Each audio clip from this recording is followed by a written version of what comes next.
നെന്മാറ ഇരട്ടക്കൊലപാതക കേസിൽ ചെന്താമര കുറ്റക്കാരനെന്ന് കോടതി. പാലക്കാട് അഡീഷണൽ ജില്ലാ സെഷൻസ് കോടതിയാണ് പ്രതി കുറ്റക്കാരനാണെന്ന് വിധിച്ചത്. വിധി പറയുന്നതിനിടെ കോടതിയെ വെല്ലുവിളിച്ച ചെന്താമര വേണമെങ്കിൽ തന്നെ തൂക്കിക്കൊന്നോളൂ എന്നും ആക്രോശിച്ചു. കേരളത്തെ ഞെട്ടിച്ച നെന്മാറ ഇരട്ടക്കൊലപാതക കേസിൽ പ്രതി ചെന്താമര കുറ്റക്കാരനാണെന്ന് കോടതി വിധിച്ചു. 11 മണിയോടെ കേസ് പരിഗണിച്ച പാലക്കാട് അഡീഷണൽ ജില്ലാ സെഷൻസ് കോടതി ജഡ്ജി കെനത്ത് ജോർജാണ് പ്രതി കുറ്റക്കാരനാണെന്ന് വിധിച്ചത്. BNS 103(1), 126(2) പ്രകാരമാണ് കുറ്റം തെളിഞ്ഞത്. അതേസമയം യാതൊരു കുറ്റബോധവുമില്ലാതെ കോടതിയിലെത്തിയ പ്രതി ചെന്താമര കോടതിയെ വെല്ലുവിളിക്കുകയും പരിഹസിക്കുകയും ചെയ്തു.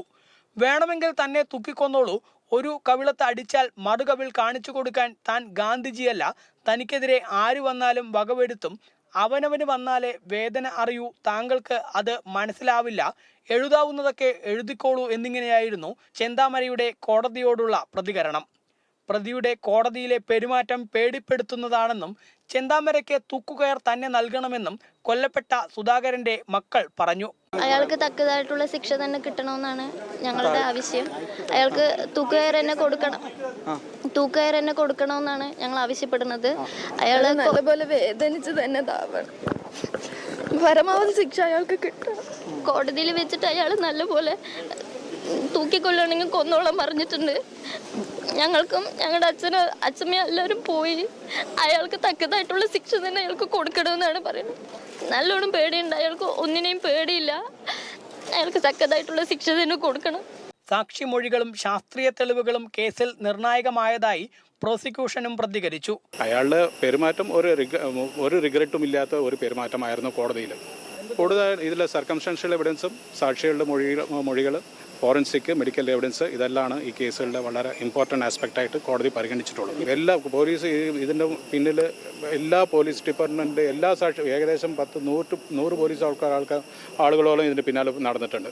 അവരെല്ലാം വളരെ നന്നായിട്ട് പരിശ്രമിച്ച് ഒരു ഇൻവെസ്റ്റിഗേഷൻ നടത്തി കോടതിയിൽ കൊടുത്തു.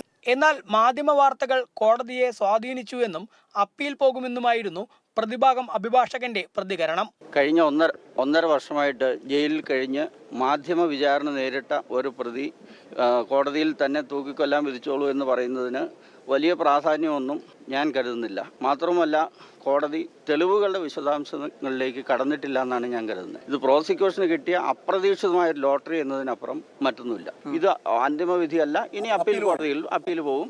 അപ്പീൽ കോടതി തീരുമാനിക്കട്ടെ. 2025 ജനുവരി 27-നാണ് പാലക്കാട് പോത്തുണ്ടി ബോയിൻ നഗറിൽ താമസിച്ചിരുന്ന സുധാകരനെയും അമ്മ ലക്ഷ്മിയെയും അയൽവാസി ചെന്താമര ക്രൂരമായി വെട്ടിക്കൊലപ്പെടുത്തിയത്.